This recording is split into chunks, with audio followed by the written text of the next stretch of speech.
ہمارے بیٹھنے کا مقصد یہ ہے کہ اللہ کے نبی نے جیسے بتلائی ہے ہم اپنی زندگی کو نا اس پر لے کر آئیں.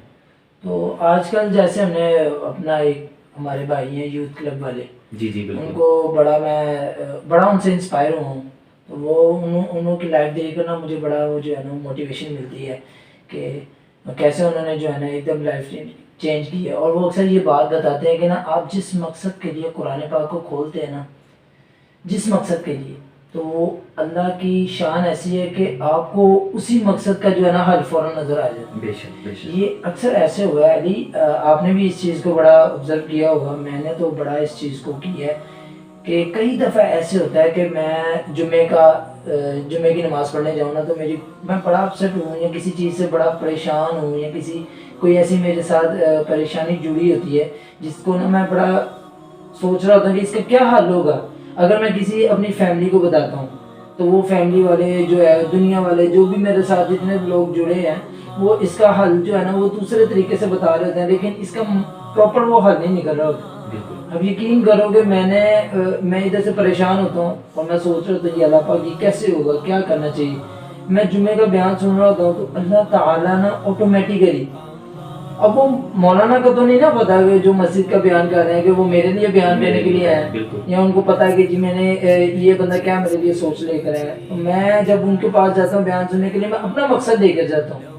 اللہ تعالیٰ کہتے ہیں نا جیسے انسان نیت لے کر جاتا ہے نا, اللہ تعالیٰ ویسے معاملات کر دیتے ہیں. بے شک. تو میں اپنی پریشانی لے کر جاتا ہوں نا تو آٹومیٹیکلی میرے مسئلے کا حل ان کے بیان سے نکل آتا ہے. جب وہ قرآن کے آیات بیان کرتے ہیں, احادیث نبویہ بیان کرتے ہیں صلی اللہ علیہ وسلم, تو اس سے جو ہے نا زندگی کے بڑی پریشانی جو ہے نا وہ ان کے مسائل کے جو ہے نا وہ بالکل اسی طرح سے, مطلب سارا تو نہیں لیکن یہ ہے کہ کوئی ایک آدھی بات یا ایک آدھا پوائنٹ مل جاتا ہے, ایسا مل جاتا ہے جس سے ہمیں بڑا ملتا ہے. جیسے آپ نے بات کی یوتھ کلب والوں کی, طاہا بن جلیل بھائی ہیں, اس کے علاوہ محمد علی بھائی ہیں, ضیاء الحق صاحب ہیں, تو یہ سارے ماشاءاللہ میں کہتا ہوں کہ ان کی سب سے اچھی چیز یہ ہے کہ آج کل کی جو ینگ جنریشن جس طرح سے موٹیویٹ ہونی چاہیے وہ اسی طرح سے موٹیویٹ کریں. مطلب وہ بتا رہے ہیں کہ آپ ٹی شرٹس کے اندر بھی بیٹھ کر جو ہے وہ دین کو فالو کر سکتے ہو. مطلب اس کے لیے ہمیں جو ہے وہ کوئی اسپیشل ارینجمنٹ نہیں کرنی. تو جس طرح کی آج کل ینگ جنریشن ہے اس کے مطابق وہ لے کر چل رہے ہیں, اور میرے خیال سے یوتھ والے بہت ماشاءاللہ اس لحاظ سے اٹریکٹ بھی ہو رہے ہیں ان کی طرف اور دین کی طرف آ بھی رہے ہیں. تو یہ ماشاءاللہ بہت اچھی ان کی چیز ہے. اللہ تعالیٰ جو ہے وہ اس کا ان کو اجر دے. بالکل بالکل, اصل میں نا مقصد ہے دین پر چلنا. آج میں اگر بالفرض کسی سے بات کرتا ہوں نا تو میں نے یہ نہیں نوٹ کیا کہ میرے جو ہے نا وہ 5 وقت کی میری نماز ادا ہو رہی ہے.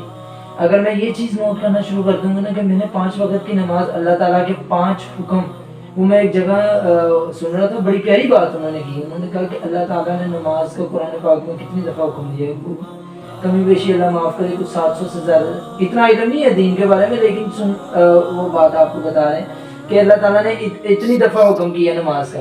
اگر آپ ایک نماز چھوڑ دیں تو اللہ تعالیٰ کے کتنے حکم توڑتے ہیں. بالکل. تو اگر میں یہ چیز اپنے اوپر سوچنا اپنا پہلے میں ٹھیک کرنا شروع کر دوں گا نا کہ میری نمازیں ٹھیک ہو گئی, میری 5 وقت کی نمازیں ٹھیک جا رہی, تو میرے معاملات اللہ تعالیٰ غیب سے حل کرنے شروع کر دیں گے. کیونکہ اللہ تعالیٰ نے نماز پر دینے کے بڑے وعدے کیے ہیں.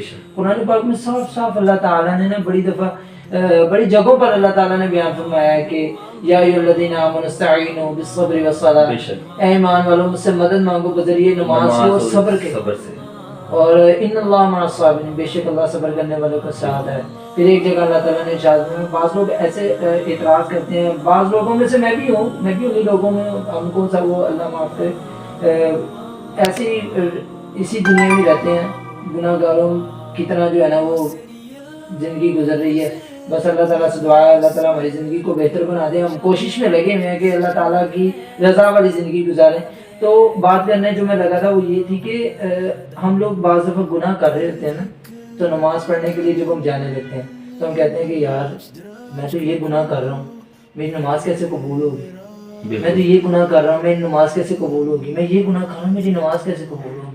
تو اللہ تعالیٰ قرآن پاک میں فرماتا ہے ان الصلاۃ تنہی عن الفحشاء والمنکر.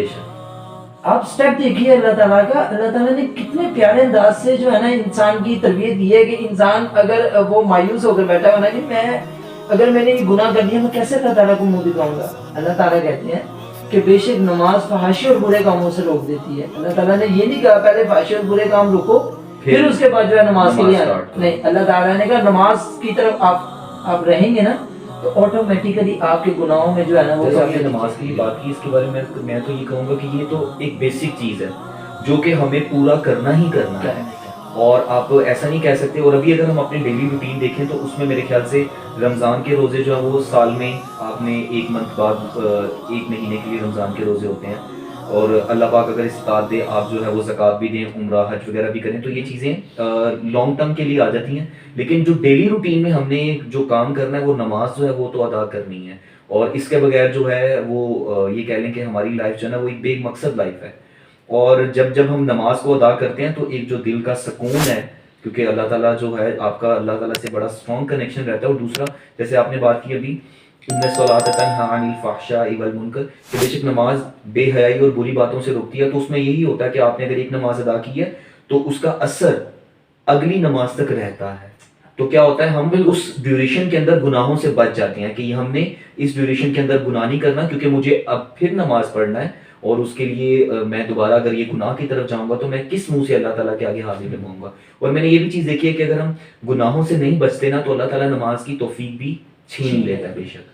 تو نماز کی جو ہے وہ ہمیں ایک تو تھوڑا سا کوشش کرنا پڑتی ہے, کیونکہ شیطان ظاہر ہے رستے میں آئے گا, وہ آپ کو ورگلائے گا بھی. اور شیطان کی میں ایک اور چیز جو میں نے آبزرو کی ہے نا وہ یہ ہوتی ہے کہ وہ ڈائریکٹ ہمیں کبھی بھی منع نہیں کرتا کہ آپ نے نماز نہیں پڑھنی. وہ کیا کرتا ہے, وہ ہمیں ڈیلے کرواتا ہے. جیسے اب ظہر کا ٹائم ہوا تو وہ مائنڈ کے اندر یہ چیز لے کے آئے گا کہ آپ ایسے کرو کہ ابھی جو ہے نا کھانا کھا لو, یہ امپورٹنٹ کام ہے, تو اس کے بعد آپ نماز پڑھ یعنی وہ دوسرے دین کے مسائل کو سامنے رکھ دیتا ہے. جیسے آپ صلی اللہ علیہ وسلم کی وہ بات آتی ہے نا کہ اگر آپ کو زیادہ بھوک لگی ہے تو نماز سے وقت جا رہا تو پہلے آپ کھانا کھا لیں تاکہ آپ کو نماز میں خیالات نہ آئے. تو وہ ایسے موقع پر جو ہے نا وہ آگے حملہ کرواتا ہے. نماز کا وقت ہوتا ہے, وہ کہتا ہے کھانا کھا لو. پھر کھانا کھاتے کھاتے انسان جو ہے آج کل جیسے ہماری روٹین میں نہیں ہے, کھانا کھاتے وقت موبائل کو نکال لینا, واٹس ایپ اسٹیٹس وغیرہ یہ وہ, تو اسٹیٹس چیک کرتے کرتے وہ ہمارا ٹائم اسپینڈ ہو جاتا ہے اس میں, تو پھر وہ ہمارا ٹائم نکل جاتا ہے. تو اسی طریقے سے جیسے اب آپ نے کھانا کھا لیا پھر آپ کو وہ کوئی اور کام یاد دلا دے گا کہ آپ مارکیٹ جا کے چیزیں لے آؤ, بند نہ ہو جائے مارکیٹ, یہ کوئی بھی اس قسم کا. تو وہ جمعے والے دن. ہاں, اور اسی طریقے سے کیا ہوتا ہے کہ جب ہم ڈیلے کرتے رہتے ہیں اور بعد میں پھر آخری حملہ اس کا یہ ہوتا ہے کہ یار اب تو ٹائم گزر گیا, تو اب نا اگلی نماز سے ہم سٹارٹ کریں گے. تو جو ہوا اس کے پہ معافی مانگ لینا, اس کی قضا ادا کر دینا, تو ہم اگلی نماز سے جو ہے وہ سٹارٹ کریں گے. اور پھر اگلی نمازوں کے اندر بھی یہی روٹین ہے. تو اس کے لیے بیسٹ سولوشن جو مجھے نظر آیا ابھی تک, میری مطلب جتنا بھی میں نے سیکھا وہ یہی ہے کہ جب نماز کا ٹائم ہوا آپ فوراً سب سے پہلے جو ہے وہ نماز ادا کریں. وہ طه بھائی ایک بڑی پیاری بات کرتے ہیں, ان کی بات جو میرے دل میں لگی ہے کہ وہ کہتے ہیں کہ جب آپ نماز ادا کر رہے ہیں نا تو اس وقت یہ ذہن میں رکھا کریں کہ اس وقت یہ سب سے بہترین کام ہے جو میں کر سکتا تھا اور وہ میں کر رہا ہوں. یعنی کہ نماز کے ٹائم ہم نماز پڑھنے کے لیے جا رہے ہیں, نماز پڑھ رہے ہیں, تو اس ڈیوریشن کے اندر اس ٹائم کے اندر اس سے بہترین کام اور کوئی بھی نہیں ہے جو آپ کر سکتے ہیں. تو مطلب میں تو بہت زیادہ انسپائر ہوں ان سے, اور انہیں سے انسپریشن ملی ہے. تو دیکھیں ابھی آج ہم نے اسٹارٹ کیا ہے چھوٹا سا, اور باقی انشاءاللہ آہستہ آہستہ جو اب ہم اور بھی ٹاپکس کو ڈسکس کریں گے. آج ہم نے ایک رینڈملی اسٹارٹ کیا, ہم نے کہا ٹرائی کرتے ہیں, دیکھتے ہیں کہ ہم کر پاتے ہیں یا نہیں کر پاتے. تو یہ ہے کہ آپ لوگوں نے بھی ہمیں ریویوز دینے اس بارے میں کہ ہماری یہ کوشش جو ہے وہ کیسی ہے. اور سب سے بڑی بات یہ ہے کہ اللہ تعالیٰ ہمیں توفیق دے. نماز جو ہے وہ بہت زیادہ امپورٹنٹ ہے ہماری لائف کے اندر. تو انشاءاللہ ابھی کے لیے ہم اتنا ہی کلوز کریں گے, ٹھیک ہے. بہت شکریہ سفیان بھائی, اور شکریہ آپ آئے ہیں, آپ نے اپنا قیمتی وقت دی ہے, جو ہے بہت شکریہ آپ نے بلایا مجھے. تو انشاءاللہ نیکسٹ ویڈیو میں ہم آپ سے نیکسٹ ٹاپک پر ڈسکشن کے ساتھ ملیں گے, ٹھیک ہے. ابھی تک کے لیے اتنا ہی. السلام علیکم ورحمۃ اللہ.